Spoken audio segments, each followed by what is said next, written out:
OK, well, what about this story? This is from the Metro. MPs earning millions. I'm in the wrong job. You should definitely get into politics from the look of this. Yeah, you could definitely do it. This is MPs have pocketed more than 17 million in outside earnings since 2019. The exact figure is 17.1. 15.2 earned by Tories, so they're winning in that. Labour didn't do quite as well. You'd have thought they'd be more employable than Labour. I know, although Jess Phillips did pretty well with her media stuff, and so did David Lammy. I think she got 15 grand for Have I Got News for You. Amazing, isn't it? Yeah. And we only get, 20 for this? It's madness. She's not even a real comedian, as Daniel Sloss would say. Great point. Great point. Just says it under her name. Theresa May was a shocker. She got 2.5 million in outside earnings. She was Prime Minister. Well, I say shocker because she's not but it's from speaking gigs. Would you book Theresa May for a speaking gig? I mean, like she's the most robotic Prime Minister in history.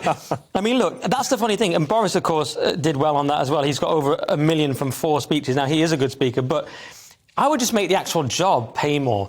Then they wouldn't have to go and do... And by the way, just quickly on that, they would do these speeches for far less. They love attention. You can give them like petrol money for that, probably. Yeah. But just pay the actual job more. It's a very important job, especially Prime Minister. You're CEO of the country. We don't have proper morals or ideologies anymore. We just have so the whole issue is competence. Pay people more. Help, Nick, because one of the major criticisms of parliamentarians at the moment is that they are too careerist, that it's not vocational anymore. And if you start paying them that's more true. money... Well, and I think there's an argument to be made that they shouldn't be careerists. They shouldn't see politics as a career, because then you get people... I mean, the great thing about the Tories, I think, is they get people who've made their money in business or finance or whatever, and they want to do something for the nation, so they go into politics. No, I'm saying something slightly different. I'm saying, yes, they should definitely have business experience or other experience, but then when they do this, they should do it full time.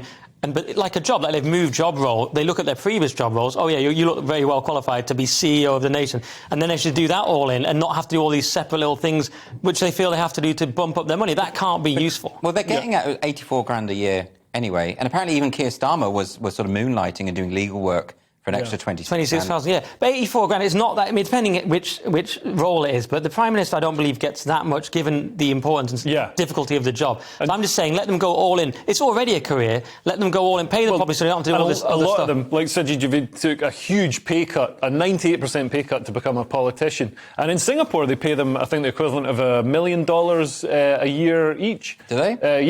I believe so. So the kind of theory that you're talking about. Yeah, wouldn't it make sense? Because we're in this sort of post-ideological time. We're not going to have any interesting policies. That's all gone. There'll be no Conservative Party. What we do have is a sort of battle for who can be more competent, that's currently going on between Labour, Tories and even Reform are sort of running on competence. Yeah. So why not have like an ultra-competent CEO person running this sort of fallen country? And it'll reduce corruption as well.